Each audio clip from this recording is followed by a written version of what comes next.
As the summer continues into the month of July, we see, of course, how powerful releasing a film in the summer really is from a monetary perspective, although this July has certainly shown a few exceptions to the case. And on the 4th of July weekend, certain films that were released, in fact, suffered due to sequels that had been released earlier on, such as 22 Jump Street, How to Train Your Dragon 2, and even Transformers Age of Extinction. The first of those films is Deliver Us from Evil, which opened to number 4, in fact, with a small total of $9 million. Its production budget is $30 million, of course, and while the reviews have certainly been okay, they necessarily have not been the worst, as we have seen in the past with certain horror films.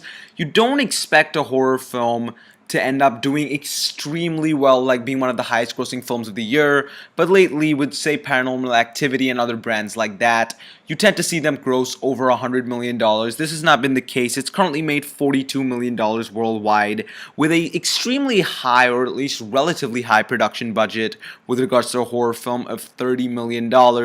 I certainly would not classify this as, in fact, the best of grosses, or perhaps its marketing department did not necessarily push the film to the widest audience. Another film that from a title perspective definitely could have had great potential with regards to marketing is Earth to Echo. Unfortunately, that was not particularly executed, and people were under the impression, in fact, that it was almost not, say, a ripoff, but extremely similar to E.T. in certain ways, at least in terms of how the film was marketed. It currently has $42 million worldwide, 37 of which are from domestic territories alone. It opened to number 6, in fact, with $8.3 million, but relative to a $13 million budget, it's certainly not a bad gross, and ultimately would have helped the studio cut a certain profit. And of all the releases that weekend, I certainly have to say that Tammy definitely came out on top. The fact of the matter is, Melissa McCarthy is now a pretty big star in terms of Hollywood, and now she is certainly a big box office draw as well.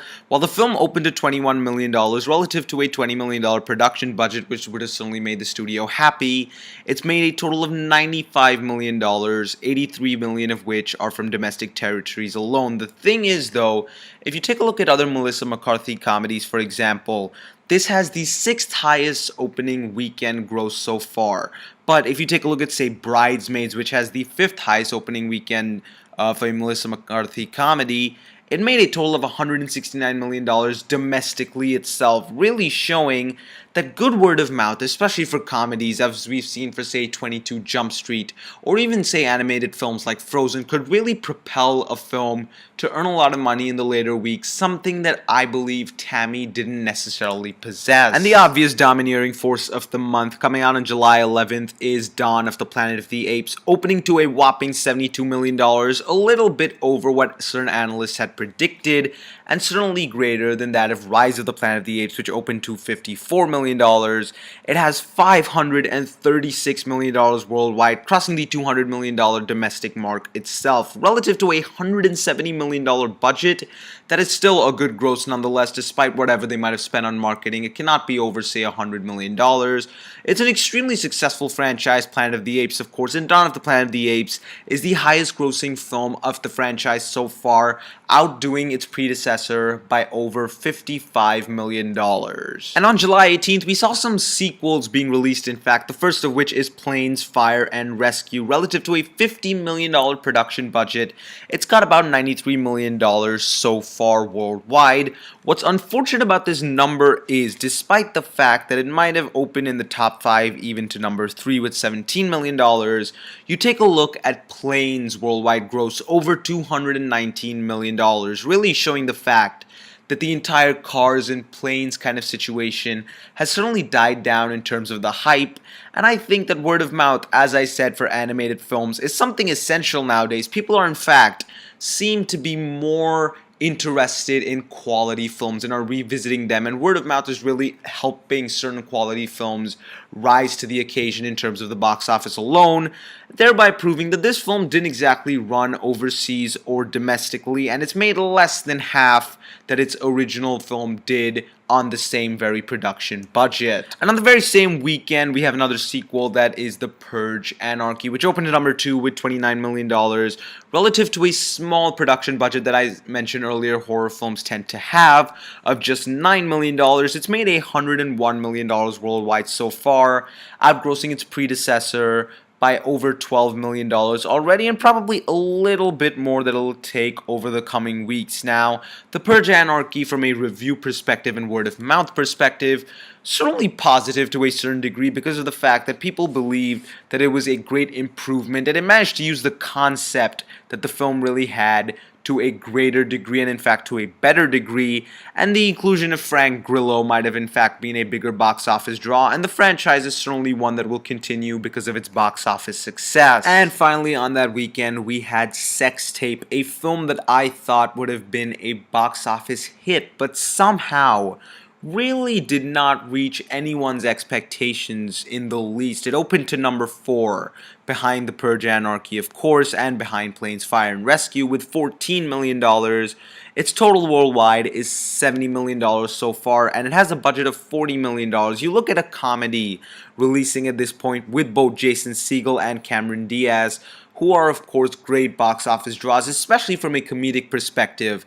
This film has not done anywhere near as well as some of the other comedies have. Even The Other Woman or Forgetting Sarah Marshall have certainly done well, once again proving that people are responding to quality nowadays. And I think I'm a little surprised that this is happening in the month of July, although the competition with films, not just during that weekend, but with other films such as maybe even Transformers Age of Extinction, other comedies such as 22 Jump Street, Sex Tape didn't manage to keep up. And the final weekend of July was certainly a competitive weekend to say the least, with 2 films going head to head for the number 1 spot at the box office. The first of which was Hercules, which managed to get the number 2 spot, opening to $29 million. Looking at this film, the fact that it stars Dwayne Johnson, I was expecting the film to do a bit better, although its production budget is $100 million, which I would certainly look at and say it was certainly a big risk. The fact that Dwayne Johnson, who's done well in other films such as, say, Snitch or the Fast and Furious franchise, and is certainly a worldwide household name at this point, you would expect Hercules to do far better and in fact breach that $250 million mark. Unfortunately, it has under $150 million worldwide so far. And the winner of that weekend and the weekends to come was Lucy, with a production budget of $40 million, a bit less than that of Hercules.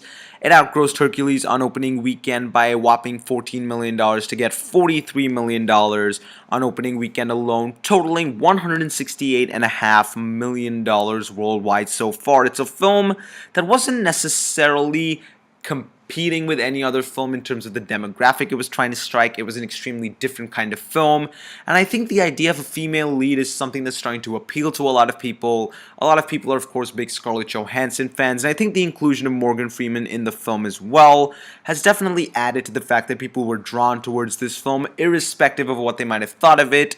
I personally was not a fan of this film. There are people out there that did enjoy it, of course, thereby allowing this film to really do well from a monetary perspective. And now it's time for the inevitable to crown the box office boss and the box office bomb. The box office bomb, unfortunately, I'm going to have to say is Planes, Fire, and Rescue. It doesn't necessarily mean the film that grossed the least amount of money, but relative to the amount that it was expected to gross, or perhaps relative to the amount that its predecessors made, and Planes, Fire, and Rescue grossed less than half than the original Planes film, with under $100 million, despite the fact that they had the same budget.